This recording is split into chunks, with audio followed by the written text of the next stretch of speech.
नमस्ते, I am engineer Beena Mandal, your life coach.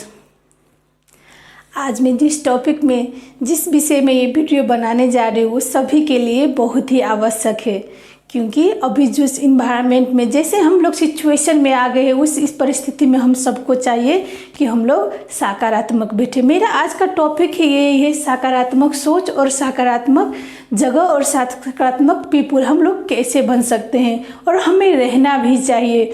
हम लोग अभी ऐसे सिचुएशन में ऐसे हम लोग के आजू बाजू ऐसे लोग रहते हैं, वो सब हमको हमेशा यही फील करवाते रहते हैं कि तुमसे कुछ नहीं होगा, अरे यार क्या कर लोगे तुम, अरे यार हमसे तो कुछ भी नहीं होगा। ऐसा ही हम लोग के अभी चारों बगल सराउंडिंग में ऐसा ही रहता है। हम लोग को फैमिली मेम्बर में ज़्यादातर लोग ऐसे ही मिलते रहते हैं जो हमेशा हमें निगेटिव ऊर्जा देते रहते हैं, हमें निगेटिव वाइब्स देकर उन लोग ऐसा करते रहते हैं कि तुम लाइफ में कुछ कर ही नहीं सकते। लेकिन मैं आपको बता दूं कि हम लोग को लाइफ में कुछ बड़ा करना है, कुछ अच्छा करना है, तो हम लोगों को क्या करना होगा, सकारात्मक रहना ही होगा।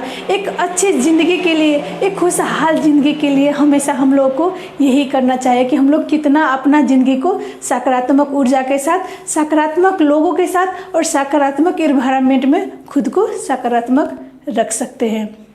इसी टॉपिक में मैं आज आप लोगों को एक ब्यूटीफुल स्टोरी और अच्छी वाली स्टोरी सुनाने जा रही हूँ। क्या होता है, एक राजा होते हैं, उनकी प्रजा, उनकी जो सेना, उनकी जो साम्राज्य होती है बहुत ही अच्छी चल रही होती है। क्यों ना हो, उनके पास उनका सेना, उनका जनता सब खुश होते हैं। उनके पास जो ज़्यादातर जानवर, जो हाथी घोड़े जो उसको युद्ध में ले जाने के लिए रहते, सारे ही बहुत बलवान और बहुत ही अच्छे रहते हैं। लेकिन उस राजा के पास एक ऐसे हाथी होते हैं जो ना कि सकारात्मक, ना कि बलशाली, बहुत ही समझदार भी होते हैं। राजा को बहुत सारे युद्ध भी जिताने की कोशिश भी कर रहे होते हैं और उसको कहीं पर भी कोई युद्ध में जाते हुए वहाँ पर जिताने का काम ना करके उनको वापस सुरक्षित अपने दरबार में भी लाते थे और सभी को वो फील कराते थे कि मैं हूँ तुम लोगों के साथ। राजा को भी ऐसा ही फील होता था कि ये हाथी है, जब तक मेरे को कुछ हो ही नहीं सकता। इतना अच्छा वो हाथी था।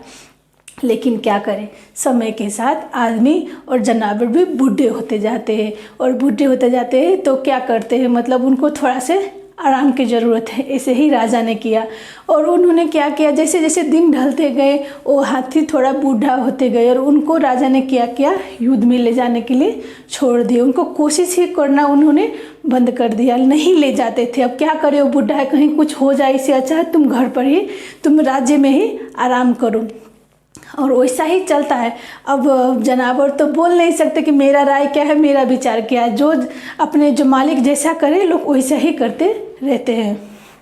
और एक दिन ऐसा हुआ, वो हाथी मतलब पानी पीने के लिए जो अपने राज्य के जो नहर रहते हैं वहाँ पर वो जाता है और वहाँ पर वो पानी पीने के लिए जैसे वो नहर में जाता है उसका पैर लड़खड़ाता है और वहीं पर वो गिर जाता है। वो अपनी संभव सारी कोशिश करता है, वहाँ से वो बाहर निकलने की भी कोशिश करता है, लेकिन वो संभव हो नहीं पाता। वो कोशिश उसका नाकामयाब रहता है। और क्या करे, करते करते जो उसके जो गिड़गिड़ाहट, उसकी जो चिचाहट निश्चित आवाज़ निकलती है ना वो हाथी की, तो चारों बगल से प्रजा लोग आसपास आ जाते हैं और सभी देखते हैं और बचाने की कोशिश करते हैं, लेकिन किसी का कुछ नहीं लगता है। इसी में से एक प्रजा जाके राजा को ये संदेश देकर आते हैं कि हमारे जो फेवरेट, हमारे जो अच्छे हाथी थे वो फंस गया है। और क्या करते हैं, मतलब राजा भी अपनी सेना को सबको लेकर, अपना जितना जैसा जैसा इंतजाम होता है सबको लेकर वहाँ पर वो आते हैं, लेकिन उनका वो कोशिश नाकामयाब रहता है। वो सब कोई विफल हो जाते हैं, उनके सारे प्रोग्रेस, सारे काम, और कोई उस हाथी को बाहर निकाल नहीं सकता। राजा भी उस बात से बहुत ही निराश हो जाते हैं। तो अब करे भी तो क्या करे, सबका वही रहता है। उसी वक्त उसी रास्ते से गौतम बुद्ध अपने यात्रा के लिए निकल रहे होते हैं। किसी को पता चलता है, वो राजा को जाकर सुनाते हैं कि हमारे इसी मार्ग से, रास्ते से गौतम बुद्ध जाने लगे हैं, उनसे हम कुछ मदद ले। ऐसा ही कहते ही राजा और कुछ लोग वहाँ पर, जनता सेना सब मिलके जाते हैं। गौतम बुद्ध को बोलते हैं, उनको समझाते हैं कि हम इस परिस्थिति में, हमें इससे बाहर निकाले, हमारी मदद करिए बोल के उनको बोलते हैं। सुनते ही गौतम बुद्ध उस जगह के उस परिस्थिति को वो निरीक्षण करते हैं और पता करते हैं, वो हाथी के बारे में सब जानकारी लेते हैं। तभी वो क्या करते हैं, उनको सजेशन देते हैं राजा को, क्या करिए आप इस नहर के चारों ओर युद्ध की नगाड़े बुला दीजिए, युद्ध की नगाड़े के ढोल बजवा दीजिए। और देखिए ये सब सुनते ही सबको सरप्राइज हुआ, राजा भी सरप्राइज हुआ। वो बोले क्या सजेशन दे रहे हैं हमको गौतम बुद्ध बोल के।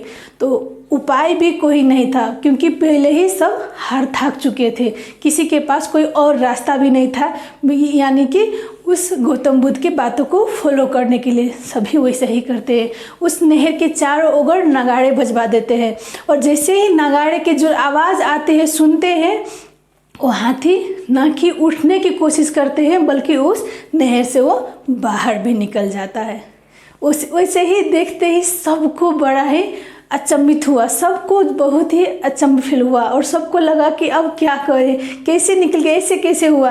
तो राजा ने जैसा ही इस प्रश्न को गौतम बुद्ध के पास रखे तो वो बोले, ये बूढ़ा हो गया था, इसका अब शारीरिक बल थोड़ा कम हो गया था, लेकिन इसका जो आत्मबल था ना वो कम नहीं हुआ था। वो अपने आप को हमेशा ही तैयार रखा था, वो अंदर से एकदम बलवान था, उसे रियलाइज नहीं हो रहा था। लेकिन जैसे ही उस आप लोगों ने उनके नगाड़े के जो युद्ध के नगाड़े की जो आवाज़ सुनाई तो उसे लगा कि नहीं मैं हूँ, मैं कर सकता हूँ, मैं निकल सकता हूँ बोल के वो वहाँ से निकलने में कामयाब रहा। और ऐसा ही मैं इस स्टोरी मार्फत आप सभी को बता दूं, हम सभी यही करते हैं। हम सभी को कोई हमारे फैमिली मेम्बर, कोई हमारे आजू बाजू के रिलेटिव्स, कोई हमारे जो पड़ोस के लोग रहते हैं, हमसे हमेशा यही करते कि तुम कर नहीं सकते, तुम्हें कुछ है ही नहीं। और जो हमारे अंदर जो टैलेंट रहता है हम उसी चीज़ को हम यूज नहीं करते। हमें लगता है क्या हुआ, मुझे आता है, चलो ठीक ही है बोल के हम उस चीज़ को अप्लाई नहीं करते, एक्शन में नहीं लाते हैं। और हम क्या करते हैं, हम भूल जाते हैं कि हम में कितना शक्ति है और हमें उसी हाथी के चलते जैसे जैसे करने लगता है कि नहीं मुझसे नहीं होगा, अब शायद लाइफ में मैं कुछ कर भी ना सकूँ कह के हम लोग को यही फील होता है। और हम लोग क्या करते हैं, नकारात्मक सोच में, नकारात्मक जोन में चले जाते हैं, जहाँ से हमको निकालने वाला कोई नहीं रहता। इसीलिए यही वीडियो के मार्फत में आप सभी को बता दूं कि आप सब लोग क्या करें, हमेशा पॉजिटिविटी में रहिए। और जो आपका अंदर का एनर्जी है ना उसे कभी मत मरने दीजिए, जो आपका आत्मबल है ना उसे कभी मत मरने दीजिए, जो आपका पॉजिटिविटी है ना उसे कभी मत मरने दीजिए। और हमेशा लाइफ में सकारात्मक रहिए, सकारात्मक सोच रहिए, सकारात्मक पीपल के साथ रहिए, सकारात्मक इन्वायरमेंट में रहिए। और कभी अपने आप को गिव अप मत होने दीजिए, अपने आप को हमेशा पॉजिटिविटी की ओर लाते रहिए। Thank you.